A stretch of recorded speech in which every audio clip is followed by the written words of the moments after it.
Dash முதலமைச்சர் இன்னைக்கு India முழுக்க பேசுது. இப்படி ஒரு முதலமைச்சர் நாங்க பார்த்ததே இல்லப்பா. வாயில நல்லா வந்துரும். ஊரா வீட்டு நெய்ல அவர் வீட்டுக்கு இன்னைக்கு ஸ்வீட் செஞ்சுட்டு இருக்கிறாரு. நான் கூட ஒரு மீன் பார்த்தேன். இவர் மெட்ரோ ட்ரெயின்ல போய் ஆய்வு பண்ணி இருக்கிறாரு. அப்புறம் 101 அடி மேல அந்த மெட்ரோ ட்ரெயின்ல போய் ஆய்வு பண்ணும்போது பாக்குறாரு சென்னை முழுக்க அத்தனை திட்டங்கள் தெரியுது. அவர் மைண்ட் வாய்ஸ், ஏன்பா எனக்கு ஓட்டு போட்டீங்க, இவ்வளவு பண்ணி வச்சிருக்கிறாங்க தமிழ்நாட்டுக்கு, சென்னைக்கு. தினமும் 4 மணிக்கு ஏதாவது ஒரு ரீல்ஸ், தினமும் திசை திருப்புற வேலையை முதலமைச்சர் செஞ்சிட்டு இருக்கிறாரு. 2 நாட்களுக்கு முன்பு இந்த காவிரி பிரச்சனை எல்லாரும் பேசிட்டு இருக்கு, ஒட்டுமொத்த தமிழ்நாடு கொந்தளிச்சிட்டு இருக்கு. முதலமைச்சர் என்ன பண்றாரு? நம்ம தலைவர் ஆட்சியில நாம கட்டின 101 அடி மெட்ரோ ரயில் பாலத்தை இவர் போய் ஆய்வு பண்றாரு. அப்புறம் நம்ம தலைவர் கொண்டு வந்த சென்னை மெட்ரோ ட்ரெயின்ல போய் இவர் டிராவல் பண்ணி ரீல்ஸ் போடுறாரு. இன்னைக்கு இதே மாதிரி நம்ம ஆர்ப்பாட்டம் இன்னைக்கு இருக்குன்னு தெரிஞ்சோன்னே இதை டைவர்ட் பண்றதுக்கு, இந்த ஆர்ப்பாட்டத்தை டைவர்ட் பண்ணணுங்கிறதுக்காக காஞ்சிபுரத்தில் சிப்காட்டுக்கு ஆய்வுக்கு போறாரு. அதுவும் பாத்தீங்கன்னா நம்ம தலைவர் ஆட்சியில நாம கொண்டு வந்த செயின்ட் கோபேன் கம்பெனியில தொழிற்சாலையில போய் ஆய்வு பண்றாரு. ஆய்வு பண்றவர் சொந்தமா ஒரு திட்டத்தை கொண்டு வந்து அதை செயல்படுத்தி அதை ஆய்வு பண்ணாருன்னா அது நல்லது, அழகா இருக்கும், பார்க்கறதுக்கு நல்லா இருக்கும். ஆனா தொடர்ந்து நாம முதலமைச்சரா, நம்முடைய தலைவர் முதலமைச்சரா இருந்தப்போ என்னென்னலாம் தொடங்கி வச்சாங்களோ அந்த திட்டங்களை எல்லாம் தொடர்ந்து ஆய்வு பண்ணிட்டு இருக்கிறாரு. நான் கூட ஒரு மீன் பார்த்தேன்.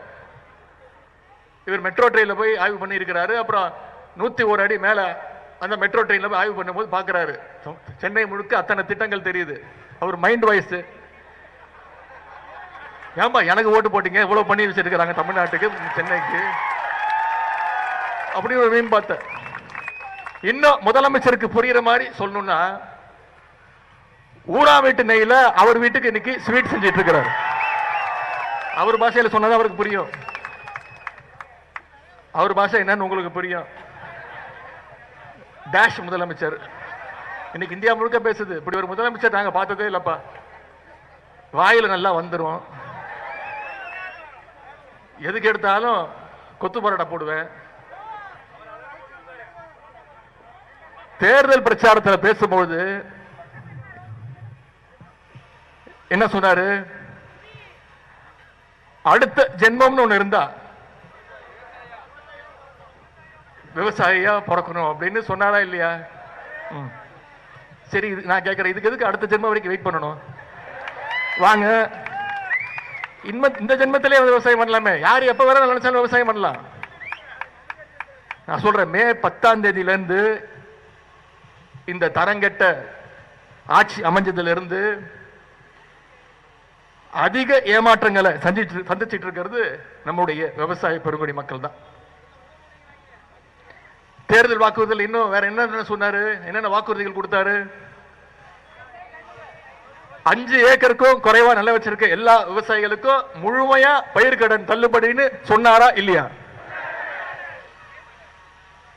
ஆனா ஆட்சிக்கு வந்தோன்னு என்ன சொன்னாரு? 50,000 ரூபாய்க்குள்ள கடன் வாங்கி இருந்தா மட்டும்தான் பயிர்க்கடன் தள்ளுபடின்னு சொன்னார். உடனே நம்முடைய தலைவர் அவர்கள் எதிர்ப்பு தெரிவிச்சாரு. அனைத்து விவசாய சங்கங்களும் எதிர்ப்பு தெரிவிச்சது. உடனே மாத்தினாங்க. 50,000 75,000 ரூபாய் அப்படின்னு மாத்தினாங்க. ஆனா இப்போ என்ன நடந்துட்டு இருக்கு தெரியுமா? வெறும் 35,000 ரூபாய் மேல யாருக்கும் கடன் தள்ளுபடி இல்லை அப்படின்னு அறிவிச்சிருக்கிறாங்க. வாக்குறுதியில சொன்னது ஒண்ணு, அறிவிப்புல சொன்னது வேற ஒண்ணு, ஆனா செயல்படுத்துறது இன்னொன்னு. இப்படி வாக்குறுதிகள் எதையுமே நிறைவேற்ற முடியாம வாயில வட சொல்ற ஆட்சி தான் இன்று அமைஞ்சிருக்கக்கூடிய இந்த தாவேகாவுடைய அரசு. இதுவே 2006 கழக ஆட்சி அமைஞ்சப்போ நம்முடைய முத்தமிழ் டாக்டர் கலைஞர் அவர்கள் தான் சொன்னபடி 7,000 கோடி ரூபாய் அளவுக்கு விவசாய கடனை தள்ளுபடி செஞ்சாங்க. அது எப்படி செஞ்சாரு? அவர் முதலமைச்சரா பதவி ஏற்கிற அந்த மேடையிலேயே கோப்புகளை கொண்டு வந்து அங்கேயே கையெழுத்து போட்டாரு. சென்ற ஆட்சியில் நம்ம தலைவர் 12,000 கோடி ரூபாய் அளவுக்கு பயிர்க்கடன் தள்ளுபடியை நம்முடைய தலைவர் செஞ்சார். இந்த சூழ்நிலையில் தான் இன்னைக்கு முழு பயிர்க்கடனையும் ரத்து பண்ணணும்னு விவசாயிகள் தொடர்ந்து போராட்டத்தை அறிவிச்சிங்க. ஆனா சட்டசபையில் பேசின முதலமைச்சர் என்ன தெரியுமா சொன்னாரு? திமுகவுடைய தூண்டுதலால இன்னைக்கு விவசாயிகள் போராட்டத்தில் இறங்கியிருக்காங்கன்னு உங்களுடைய போராட்டத்தை கொச்சப்படுத்தினவர் இன்றைய முதலமைச்சர் அவர்கள். கழக ஆட்சி நடந்தப்போ மேகதாது அணையை கட்ட விடாம நாம தடுத்தோம், கர்நாடகாவை தடுத்தோம். ஆனா இன்னைக்கு தமிழ்நாட்டில் ஒரு மிக பலவீனமான ஒரு ஆட்சி அமைஞ்சிருக்கு. இந்த வாய்ப்பை எப்படியாவது பயன்படுத்தி மேகதாதுல அணை கட்டலான்னு இன்னைக்கு கர்நாடக அரசு முழு முயற்சியில் இறங்கி இருக்கிறாங்க. இந்த அரசு மேகதாது அணை கூடாதுன்னு சட்டப்பேரவையில் ஒரு தீர்மானம் அறிவிச்சாங்க. அப்போ அதை ஆதரிச்சு நான் பேசினேன். மேகதாது பிரச்சனை மிக மிக முக்கியமான ஒரு பிரச்சனை. இது கட்சிகள் கடந்து அனைவரும் ஒற்றுமையோடு இருக்க வேண்டிய பிரச்சனை. இந்த அரசு உடனடியாக அனைத்து கட்சி கூட்டத்தை கூட்டணும். தமிழ்நாட்டில் இருக்கக்கூடிய அனைத்து எல்லா கட்சி பிரதிநிதிகளும் ஒன்னா போய் ஒன்றிய அரசுக்கு நாம நம்முடைய அழுத்தத்தை கொடுப்போம்னு சொன்னேன். ஒன்றிய அரசுக்கு அழுத்தத்தை கொடுப்போம்னு தான் சொன்னேன். உடனே ஆட்சியாளர்கள் பயந்துட்டாங்க. நேத்து கர்நாடகாவில் அனைத்து கட்சி கூட்டத்தை கூட்டி காவிரி பிரச்சனையில அவங்களுடைய ஒற்றுமையை இன்னைக்கு அவங்க காட்டியிருக்கிறாங்க. ஆனா இங்க இருக்கக்கூடிய இந்த முதலமைச்சர் அனைத்து கட்சி கூட்டத்தை நடத்துவதையே மிகவும் ஒரு அவமானமா நினைக்கிறார். குருவையை பொறுத்த வரைக்கும் போன வருஷம் 6.5 லட்சம் ஏக்கர்ல சாகுபடி நடந்துச்சு. ஆனா இந்த வருஷம் வெறும் 1.5 லட்சம் ஏக்கர்ல தான் சாகுபடி ஆயிருக்கு. கிட்டத்தட்ட 14 லட்சம் விவசாயிகள் இதனால பாதிக்கப்பட்டிருக்கிறாங்க. சுமார் 2,500 கோடி ரூபாய் அளவுக்கு விவசாயிகளுக்கு இன்னைக்கு இழப்பு ஏற்பட்டிருக்கு. ஆகவேதான் ஏக்கருக்கு 25,000 ரூபாய் நிவாரணம் கொடுங்க, பயிர் காப்பீட்டுக்கான பிரீமியமை அரசே செலுத்த வேண்டும், சம்பா சாகுபடிக்கு விதை, உரம், பூச்சிக்கொல்லி இதையெல்லாம் மானியமாக அரசு கொடுக்க வேண்டும் அப்படின்னு நம்முடைய தலைவர் அவர்கள் அரசுக்கு கோரிக்கை வச்சாங்க. ஆனா இந்த கோரிக்கையையும் ஏற்க இந்த அரசு தயாராக இல்லை. அதனாலதான் இன்னைக்கு வீதிக்கு வந்து நாம போராடிட்டு இருக்கிறோம்.